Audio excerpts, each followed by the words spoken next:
तो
आज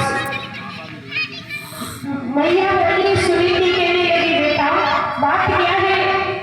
तो आज गुरु बोला माँ मौसी मुझे मारती रही अक्सर तो कहती रही लेकिन मौसी का जब नहीं दुख तो मुझे इस बात का है कि मेरे पिता कुछ नहीं बोले, मेरे पिता ने कुछ नहीं कहा। आज सुनीति कहने लगी बेटा अगर वो तेरे पिता होते तो मुझे बोलने उठा। अरे वो तो तेरे पिता ही नहीं है। से चल गया माँ मेरे पिता बड़ नहीं है तो मेरा पिता कौन है माँ। तुमने आज तक मुझे बताया कि नहीं भैया मेरा पिता कौन है। आज सुनीति कहने लगी बेटा तेरे पिता का नाम राम है, भगवान है, ईश्वर है, नारायण है, परमात्मा है, हजारों नाम है तेरे पिता का। अरे वो तेरे पिता का हमारे भी पिता है, मेरे पिता के भी पिता, इस संसार के पिता वही तुम्हारे सबसे पिता है। पुत्र ध्रुव को ज्ञान नहीं था। ध्रुव बोले कि भैया तो मेरे पिता कहाँ रहते हैं, मैं अपने पिता से मिलने जाऊंगा। भैया बोली बेटा अरे तेरी 5 वर्ष की उम्र है, जब बड़े हो जाना तो जंगल में तपस्या करने जाना, वहीं पर तुम्हारे पिता मिल जाएंगे। ध्रुव बोले भैया अरे भैया मैं तो बड़ा हो चुका हूँ, अब मुझे बड़े होने की आवश्यकता नहीं माँ, अब तो मुझे आज्ञा दे दे।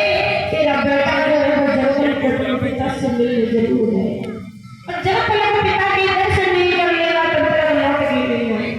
भैया तू ये सोच लेना कि हमारे कोई बेटा ही नहीं था।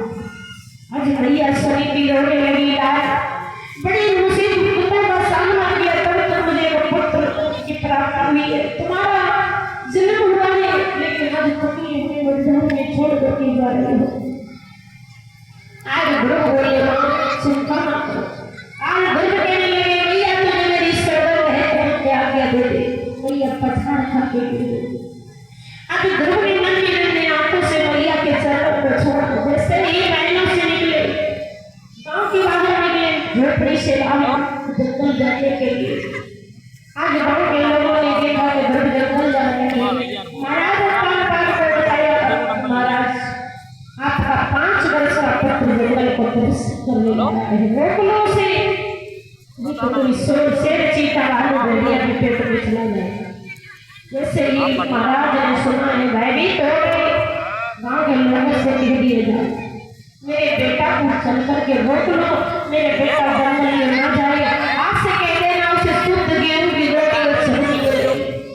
जैसे ही गांव के लोग भरोसे बोले बेटा जंगल को मत जाओ, आज से तुम्हें शुद्ध गेहूं की रोटी और सब्जी मिलेगी। गुरु सोचने लगा हमारे पिताजी जब आपका नाम ले पाया उतने ही समय पे सब्जी रोटी मिलने लगी। अरे लौट जाइए गाँव वालों, सब्जी रोटी नहीं चाहिए मुझे, तो मेरे पिता के दर्शन चाहिए। अब गाँव वाले फिर भागे महाराज बेटा नहीं लौट रहा है। कान बाजने कह दिया जाओ मेरे पुत्र से कह दो आधे राज्य का अधिकारी बेटा दो, आधे राज्य का अधिकारी बेटा दो, लेकिन जंगल को ना जाए। गांव के लोग गए बेटा। जैसे ही गांव से थोड़ी दूर निकला बोले बेटा अब तक तुम्हारा अधिकार भी तुम्हें मिल गया है, राज्य के अधिकारी हो आधे राज्य की, लेकिन जंगल में मत जाओ। मेरे को सोचने लगे मारे पिटाई जब अपनी